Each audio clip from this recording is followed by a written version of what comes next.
নমস্কার বন্ধুরা, সোনালী কিচেনে আপনাদের সবাইকে স্বাগত জানাই। আশা করি আপনারা খুবই ভালো আছেন। আজকে আমি বাড়িতে আটা দিয়ে পাস্তা বানাবো, আর সেই পাস্তা দিয়েই পাস্তা বানিয়ে আপনাদের সাথে শেয়ার করব। এটা ছোট থেকে বড় সবারই খুবই পছন্দ হবে, আর এইভাবে একবার পাস্তা বানিয়ে খেলে বাজারের কেনা পাস্তা খেতে একদমই ইচ্ছা করবে না। আসুন তাহলে দেখে নেওয়া যাক আমার বানানো পাস্তার এই রেসিপিটি। আজকে পাস্তাটা আমি ঘরেই বানাবো, আর পাস্তাটা আটা দিয়ে বানাবো। তার জন্য একটা পাত্রের মধ্যে নিয়ে নেব ছোটো বাটির 2 বাটি আটা। আপনারা কতজনের জন্য বানাবেন সেই অনুযায়ী আটা এখানে ব্যবহার করবেন। এবারে আটার মধ্যে দেব ছোটো চামচের 3 চামচ সুজি,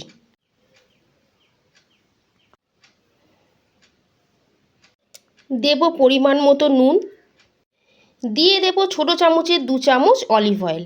আজকে সম্পূর্ণ রান্নাটা আমি অলিভ অয়েলেই করব। আর দেব ছোটো চামচের 1 চামচ শেজওয়ান সস।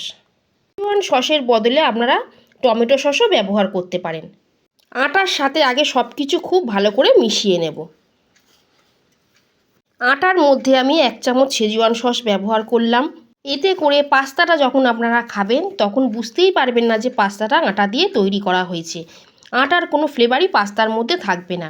পাস্তাটা খেয়ে মনে হবে যেন বাজার থেকেই কিনে আনা হয়েছে। আটার সাথে সব কিছু খুব ভালো করে মিশিয়ে নিয়েছি। এবারে অল্প অল্প জল দেব আর আটাটা মেখে নেব। আমরা রুটি করার সময় যেই রকম আটার ডো মাখি তার থেকেও একটু শক্ত করে আটাটা মাখতে হবে। খুব বেশি পাতলা হয়ে গেলে পাস্তাগুলো ভালো তৈরি হবে না। আটা আমি শক্ত করে মেখে নিয়েছি। যেহেতু সুজি ব্যবহার করেছি, এটা ঢাকা দিয়ে 5 মিনিট রেস্টে রাখবো। ততক্ষণ আপনাদের দেখিয়ে দেব পাস্তা বানানোর জন্য আমি কি কি সবজি নিয়েছি। এখানে সমস্ত সবজি আমি ছোট ছোট করে কেটে রেখেছি। এখানে আছে ক্যাপসিকাম কুচি, টমেটো কুচি, সুইট কর্ন, এখানে আছে পেঁয়াজ কুচি, বিনস, গাজর, রসুন কুচি, আর আছে কাঁচা লঙ্কা কুচি। সুইট কর্ন আমার কাছে ছিল তাই আমি ব্যবহার করলাম। আপনাদের কাছে যদি থাকে অবশ্যই দেবেন, না থাকে একদম স্কিপ করে দেবেন। সুইট কর্ন যে এর মধ্যে দিতেই হবে এমন কোনো কথা নেই। সুইট কর্নের বদলে আপনাদের কাছে যদি কড়াইশুঁটি থাকে আপনারা কড়াইশুঁটিও ব্যবহার করতে পারেন। সুইট কর্ন আমি জলে হালকা ভাপিয়ে রেখেছি। গাজর, বিনস, ক্যাপসিকামের মধ্যে কোনো সবজি যদি আপনাদের অপছন্দ থাকে আপনারা সেটা বাদ দিয়েও বানাতে পারেন। 5 মিনিট হয়ে গেছে। আটার ডোটা আমি চাকির ওপর নিয়ে নিয়েছি। ছুরি দিয়ে আটার ডোটা আমি 4 টুকরো করে নেব। একটা লেচি আমি হাতের সাহায্যে লম্বা করে রোল করে নেব। লেচি আমি লম্বা করে রোল বানিয়ে নিয়েছি। আবারও এটা ছুরি দিয়ে কেটে নেব। আমি এই রকম ছোট ছোট টুকরো করে কেটে নিয়েছি। লেচি নিয়েছি, তার উপর ছড়িয়ে দেবো একটু গুঁড়ো আটা। এটা রুটির মতো বেলে নেব।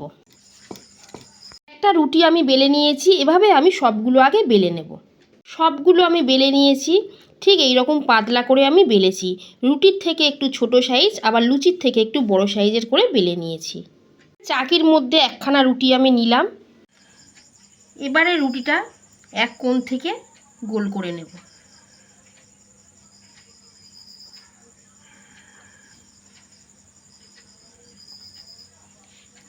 শেষ মাথায় একটু জল বুলিয়ে দেব।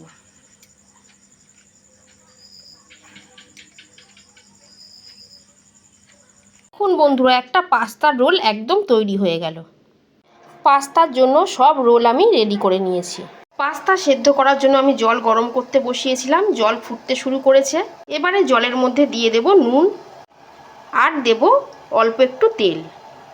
এবারে ফুটন্ত জলের মধ্যে বানিয়ে নেওয়া রোলগুলো ছেড়ে দেব। একদম ফুটন্ত জলেই কিন্তু এই রোলগুলো ছাড়বেন। জল যেন একদম ঠান্ডা না থাকে, তাহলে কিন্তু পাস্তাগুলো ভালো তৈরি হবে না।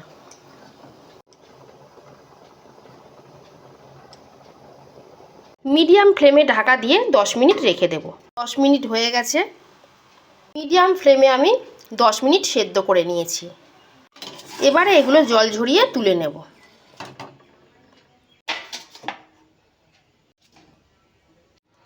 এইগুলো একটু ঠান্ডা হোক, তারপর আমি পাস্তার শেপে এগুলো কেটে নেব। এবারে এই রোলগুলো পাস্তার শেপে কেটে নেব।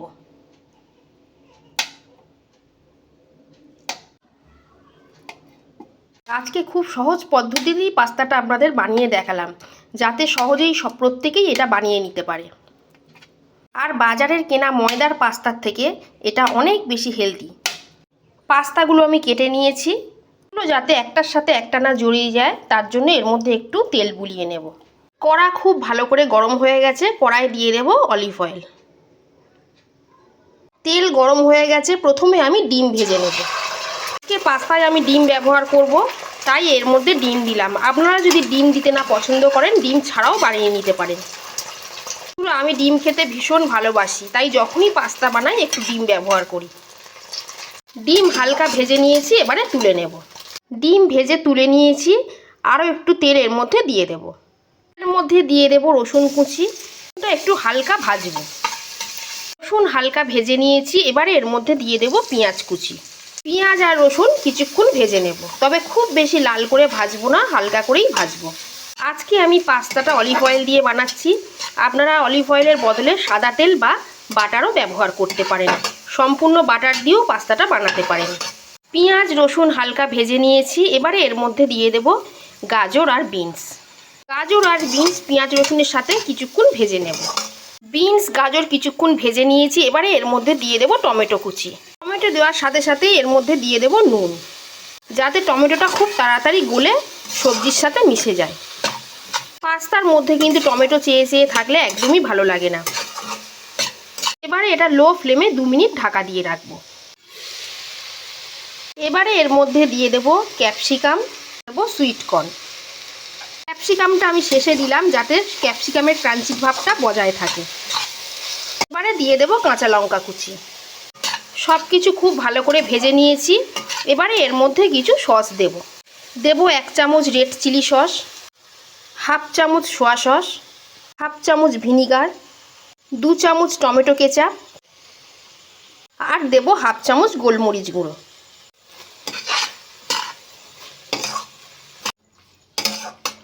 সব কিছু খুব ভালো করে ভেজে নিয়েছি, এর মধ্যে দিয়ে দেব অল্প একটু পাস্তা সেদ্ধ করা জল। যেই জলে আমি পাস্তা সেদ্ধ করেছিলাম সেই জলটাই এর মধ্যে একটু ব্যবহার করলাম। এবারে আরও 2 মিনিট এটা ঢাকা দিয়ে রেখে দেব।